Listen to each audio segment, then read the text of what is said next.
Today, the latest battle between Harvard and the Trump administration heads to court, this time over the university's ability to enroll and grant visas to international students. It's all part of the president's push to make the Ivy League great again. I think they should have a cap of maybe around 15%, not 31%. We have people who want to go to Harvard and other schools. They can't get in because we have foreign students there. But I want to make sure that the foreign students are people that can love our country. I'm looking out for the country and for Harvard. I want Harvard to do well. I want Harvard to be great again. Republican National Committee Chair Michael Whatley joins me now. And Michael, great to see you as always. I want to ask you what your thoughts are on this, but through the lens of your expertise, which is getting people out to vote and vote Republican. Are you worried that in this case, like so many cases before courts in our country right now, that these courts are going to stand in the way of what the voters chose on November 5th last year, voters that you worked tirelessly to bring under the Republican tent? Yeah, you know, President Trump is fighting right now to make sure that our American campuses are going to add people who are going to add to the economy. They're going to create students that are going to be able to go out and help grow America. What we don't need to do is use taxpayer dollars to subsidize American, anti-Semitic radicals that are coming into America. We don't need national security threats at our universities. We've seen it at Harvard. We've seen it at Columbia. We've seen it at other schools. We don't need hotbeds of anti-Semitism and anti-Americanism on our campuses. And you just heard Carly's story just a few moments ago, talking about these individuals from China connected to the CCP. Like, there is definitely a link there. You know, Donald Trump makes a lot of sense when he says, why are we importing these people into our country, both at the expense of American students, but also at the expense of national security? Makes no sense.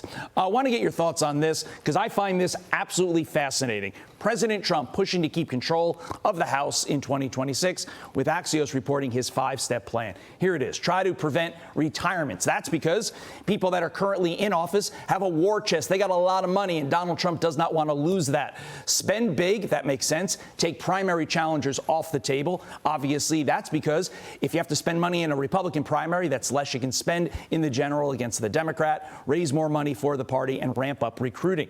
Will that be enough, Michael, to help you retain the House, which is historically very tough to retain for the party in charge? There's a lot going on right now. What we need to make sure that we're going to do is hold the House. We need to expand that majority beyond just the 5 seats that we're going to have going into the election cycle. Right now, the Democrats are leaderless. They are rudderless. They do not have any issues that they're siding with the American people on. So we need to take our steps right now, do our blocking and tackling, and make sure that we're putting the strongest team that we can on the field, that we have the resources that we need to be able to win those critical races. Democrats have already said the first thing they're going to do is impeach the president. They're going to shut down his agenda. The American people voted for this agenda. They want a strong economy. They want a strong border. They want a strong America. Right now, the Democrats are doing more fighting, against that agenda than they are for their own constituents. So to be clear, your plan for retaining control of the House dovetails with Donald Trump's plan, correct? Absolutely. Look, this is Donald Trump's party right now, and his White House. They are setting the pace that we are working with. We are working very, very closely with those operations. We're a part of those operations, and I want to make sure that we are lined up and ready to go for these midterm election cycle so that we can continue the work on his agenda going forward. Quickly, a specific here. Are you going to dip into the Democrat toolbox and pour money into the far left Democrat candidate in an effort to elevate that person in the primary so that in the general they have absolutely no chance against a more moderate Republican? I don't think we're going to have to focus on that. Right now, the Democrats are in a circular firing squad. They are leaderless. They are rudderless. All they're doing is doubling down on the stupid, failed policies that they had in the last 24 election cycle. Every single Democrat leader, whether it's AOC, Jasmine Crockett, Chuck Schumer, is basically saying that they want open borders, inflationary spending, and a weak America. That is not going to sell with the American people. We just saw that in 2024. And what we need to focus on is listening to the voters, understanding the issues that they care about, and putting solutions on the table. Michael Whatley, always a pleasure to have you on. Love your insight. Love hearing what the party's going to be doing. Appreciate your time. Carly.